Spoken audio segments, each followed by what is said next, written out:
Hello friends, કેમ છો? I hope તમે બધા મજામાં છો.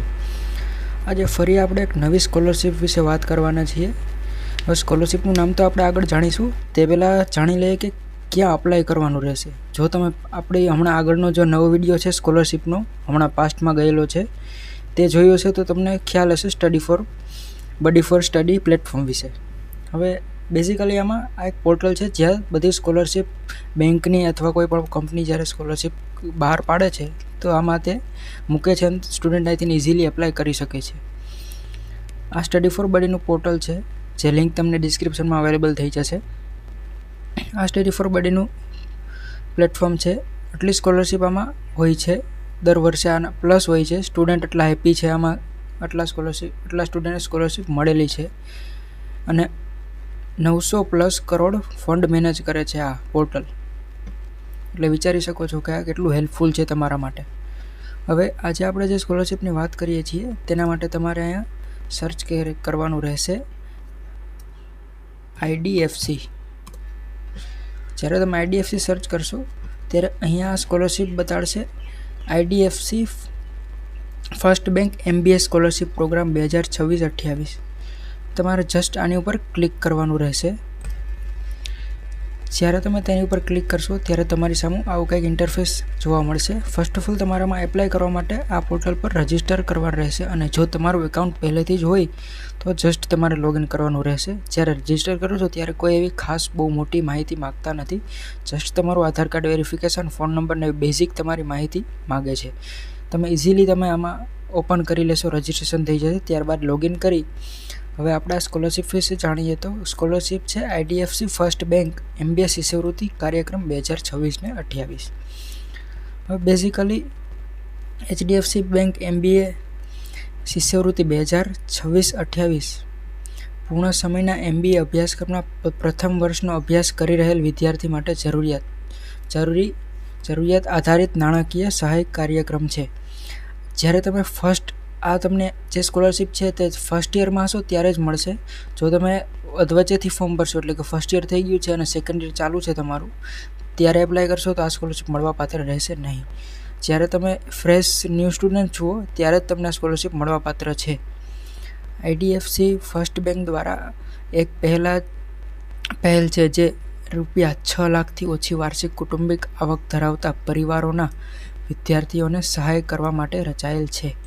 જો તમારી ફેમિલી ઇન્કમ 6 લાખ અથવા 6 લાખથી ઓછી હોય તો તમે આમાં ઇઝીલી એપ્લાય કરી શકો છો, જે તેમને નાણાકીય અવરોધો વિના તેમનું અનુસ્નાતક મેનેજમેન્ટ શિક્ષણ ચાલુ રાખવામાં મદદ કરે છે. આ સ્કોલરશિપમાં જો તમે એપ્લિકેબલ છો, સિલેક્ટ થયા છો તો તમે તે સ્કોલરશિપનો ગમે ત્યાં ઉપયોગ કરી શકો છો તમારી સ્ટડીમાં સ્ટેશનરી લેવા, લેપટોપ તમારે જે લેવું હોય તે તમે લઈ શકો છો. પસંદ કરાયેલ વિદ્યાર્થીઓને 2 વર્ષના MBAના કાર્યક્રમ દરમિયાન કુલ 2 લાખની શિષ્યવૃત્તિ પ્રાપ્ત થશે, જે વર્ષ દરમિયાન 1 લાખ તરીકે વિતરિત કરવામાં આવશે. હવે મિત્રો આ ખાસ જોજો, MBAનો કોર્સ 2 વર્ષનો હોય છે. તમને આ સ્કોલરશિપ 1 વર્ષ દરમિયાન 1 લાખ એટલે કે ટોટલ 2 લાખ પૂરી પાડવામાં આવશે. મોસ્ટ ઓફ કોલેજમાં MBAની ફી 80,000 હોય છે, તેથી તમારી ફીથી તો વધારે જ છે આ સ્કોલરશિપ. હવે આપણે બીજી લાયકાતની વાત કરી લઈએ. છેલ્લી તારીખ 8 જુલાઈ 2026. ફક્ત ભારતમાં રહેતા વિદ્યાર્થી હોય છે તે જ આમાં એપ્લાય કરી શકે છે.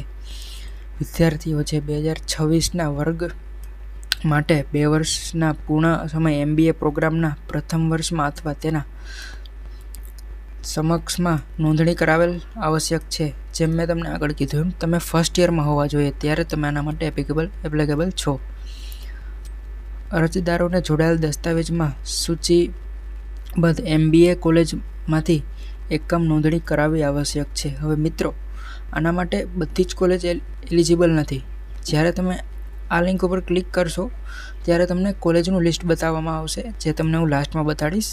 આની ઉપર જ્યારે ક્લિક કરશો ત્યારે કઈ કોલેજ આમાં એપ્લિકેબલ છે, તેના વિદ્યાર્થી આમાં એપ્લાય કરી શકે છે તેનું લિસ્ટ ત્યાં દેખાશે. બધા સ્ત્રોતોમાંથી કુલ વાર્ષિક કુટુંબિક આવક 6 લાખ કરતાં ઓછી અથવા બરાબર હોવી જોઈએ. જેમાં આપણે આગળ જાણ્યું કે તમારી વાર્ષિક કુટુંબિક આવક 6 લાખ હોવી જોઈએ અથવા 6 લાખથી ઓછી હોવી જોઈએ.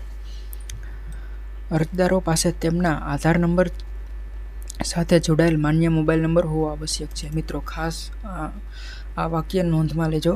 જો તમારો આધાર કાર્ડ હોય છે તેની સાથે તમારો ફોન નંબર લિંક હોવો ખૂબ જ જરૂરી છે.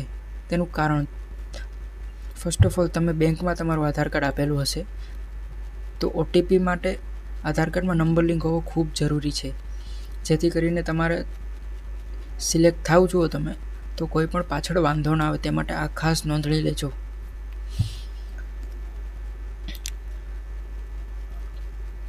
કમાણી કરનાર સભ્ય આઈડીએફસી બેંકનો કાર્યકર ન હોવો જોઈએ.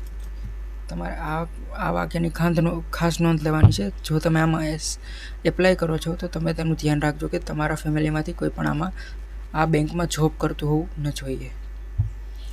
પસંદ કરેલ MBAના વિદ્યાર્થીઓને 2 વર્ષના પૂર્ણ સમય MBA અભ્યાસ માટે 2 લાખની શિષ્યવૃત્તિ રકમ વાર્ષિક 1 લાખ નિયમો અને શરતોને આધીન આપવામાં આવશે. જેમ આપણે આગળ વાત કરી, 2 લાખ તમને શિષ્યવૃત્તિ મળશે. દર વર્ષે 1 લાખ, એવી રીતે તમને 2 વખત શિષ્યવૃત્તિ મળવાની છે, 1 લાખની, એટલે total 2 lakh. First of all આપણે જોઈ લઈએ જરૂરી ડોક્યુમેન્ટ્સ, ક્યાં જરૂરી ડોક્યુમેન્ટ્સ છે આમાં અરજી કરવા માટે. હવે ફર્સ્ટ ઓફ ઓલ પ્રવેશ સંબંધિત આપણે જોઈ લઈએ ડોક્યુમેન્ટ. પ્રવેશનો પુરાવો, જ્યારે તમે કોલેજમાં પ્રવેશ મેળવો છો ત્યારે તેનું એડમિશન લેટર હોય છે, તેનો પુરાવો.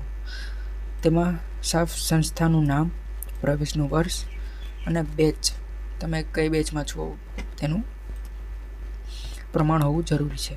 ફીની રસીદ, જ્યારે તમે ત્યાં ફી આપો છો તેની રસીદ હોવી ખૂબ જરૂરી છે. હવે રહેઠાણનો પુરાવો અને ઉંમરનો પુરાવો. ફર્સ્ટ ઓફ ઓલ જન્મ પ્રમાણપત્ર, 10માનું પ્રમાણપત્ર અથવા પાસપોર્ટ, આટલા દસ્તાવેજો જોશે. અને આવકનો પુરાવો, આમાંથી કોઈ પણ આવકનો પુરાવો માન્ય ગણાશે. અન્ય દસ્તાવેજો, અપંગતાનું પ્રમાણપત્ર, મંજૂર લોન પત્ર, મૃત્યુ પ્રમાણપત્ર, જો નજીકના પરિવારના એકમાત્ર કમાતા સભ્યનું મૃત્યુ થયું હોય તો એનું પ્રમાણપત્ર, MBA કરવા માટે મળેલી અન્ય કોઈ પણ શિષ્યવૃત્તિના દસ્તાવેજો. હા મિત્રો, આ તમારું ધ્યાન રાખજો. જો તમે આ 4 જે છે નિયમ ડોક્યુમેન્ટ્સ, તેમાં તમે એપ્લિકેબલ હો તો આ જમા કરાવવા ખૂબ જરૂરી છે. હવે કેવી રીતે અરજી કરી શકો તેના સ્ટેપ છે. ફર્સ્ટ ઓફ ઓલ તમે અહીંયા ક્લિક કરવું, ત્યારબાદ ઓનલાઈન અરજી ફોર્મ પેજ પર આવવા માટે રજિસ્ટર્ડ ID ઉપર મેં તમને આગળ કીધું રજિસ્ટર કરી અને લોગિન કરવું ખૂબ જરૂરી છે. ત્યારબાદ તમે આઈડીએફસી MBA નીચે તેને સિલેક્ટ કરશો, બધી વિગતો વાંચશો, હમણાં જ અરજી કરો બટન પર ક્લિક કરશો.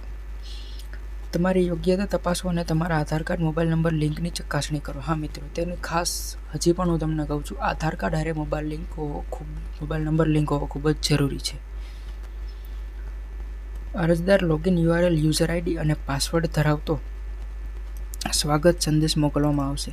જ્યારે તમે આમાં એપ્લાય કરશો ત્યારે URL અથવા યુઝર IDનો તમને મેસેજ આપવામાં આવશે. એપ્લિકેશન પોર્ટલમાં લોગિન કરો અને ઓનલાઈન શિષ્યવૃત્તિ અરજી ફોર્મમાં બધી જ જરૂરી વિગત ભરો. જ્યારે તમે એપ્લાય માટે ક્લિક કરશો ત્યારે તેમાં જરૂરી વિગતો માંગશે, તેના માટે તે બધી જ વિગતો તમારે ભરવાની રહેશે. જરૂરી ડોક્યુમેન્ટ્સ અપલોડ કરો અને લાસ્ટમાં તમે તેને સબમિટ કરો. ત્યારબાદ આપણે નિયમો, આ બધા તેના નિયમો છે, આ તમે ફર્સ્ટ ઓફ ઓલ વાંચી લેવા ખૂબ જરૂરી છે. તે માટે આ વાંચી અને પછી ફોર્મ ભરવું ખૂબ જરૂરી છે. હવે વારંવાર ઘણા વિદ્યાર્થી મિત્રોને અમુક ક્વેશ્ચન થતા હોય છે, તે બધા જ અહીંયા મોસ્ટ ઓફ ક્વેશ્ચન હોય છે, તે ખૂબ જ વાંચવા જરૂરી છે. આ શિષ્યવૃત્તિ માટે અરજી કરવા માટે જરૂરી આવશ્યકતાઓ દસ્તાવેજો શું છે, આપણે ફર્સ્ટ આગળ વાત કરીએ. અરજદાર આધાર કાર્ડ સાથે નંબર લિંક હોવો ખૂબ જરૂરી છે. અરજદારનું ઈમેલ સરનામું, એટલે કે તમારું ઈમેલ એડ્રેસ, આવકનું પ્રમાણપત્ર અથવા કલમ 143(1) હેઠળ કમાણી કરતા સભ્યોના દસ્તાવેજની જાણ, જન્મ તારીખનો દાખલો, 10 પાસનું પ્રમાણપત્ર અને પાસપોર્ટ. લાયક કોલેજ અને કેમ્પસની યાદીમાંથી 2 વર્ષના પૂર્ણ સમય MBA પ્રોગ્રામ 2026 અને 28 બેચના પ્રથમ વર્ષમાં પ્રવેશ પત્ર. જ્યારે તમે પેલી લિંક ઉપર ક્લિક કરશો ત્યારે હું તમને બતાડી દઉં પહેલાં તો એ જ વસ્તુ. જ્યારે તમે આની ઉપર ક્લિક કરશો ત્યારે આ રીતની તમારી પાસે એક્સેલ શીટ ઓપન થશે. આમાં તમારી કોલેજ હશે, તેમાં સ્કોલરશિપ લાગુ થતી હશે તો તમે આના માટે એલિજિબલ છો, ફોર્મ ભરી શકો છો. આમાં ટોટલ 256 કોલેજ છે. આમાં તમારી કોલેજ હોય ત્યારે તમે આમાં એપ્લિકેબલ છો અને તમે આમાં એપ્લાય કરી શકો છો. ત્યારબાદ કોલેજમાં ચૂકવવામાં આવેલી ફી પુષ્ટિપત્ર, ફી ચૂકવણીની રસીદ એટલે ફીની રિસિપ્ટ. જો હાલનું સરનામું આધાર કાર્ડમાં દર્શાવેલ સરનામાથી અલગ હોય તો સરનામાનો પુરાવો. હા મિત્રો, તમારા આધાર કાર્ડમાં જ્યારે તમે આધાર કાર્ડ કઢાવેલું છે ત્યારનું સરનામું હોય અને તમે હાલ બીજી જગ્યાએ રહેતા હો છો, સ્થળાંતર થઈ ગયા છો, તો ત્યાંનું જે સરનામું હોય તેનું પુરાવો આપવો ખૂબ જરૂરી છે. એટલે કે લાઇટ બિલ હોઈ શકે છે, ત્યાં લાઇટ બિલ આપો તો ચાલશે. સરનામામાં યોગ્ય પિનકોડ હોવો જરૂરી છે. તમે જે તે સરનામું દાખલ કરો છો તેનો પિનકોડ હોવો ખૂબ જરૂરી છે. ત્યારબાદ અમુક ઘણા સવાલ છે તે વાંચીને તમે ફોર્મ ભરજો, જેથી કોઈ પણ તમને ક્વેશ્ચન કે મિસઅન્ડરસ્ટેન્ડિંગ ન થાય. થેન્ક યુ વિદ્યાર્થી મિત્રો. જો તમને વિડીયો સારો લાગ્યો હોય તો લાઇક, શેર અને સબસ્ક્રાઈબ કરવાનું ભૂલશો નહીં. થેન્ક્સ ફોર વોચિંગ વિદ્યાર્થી મિત્રો.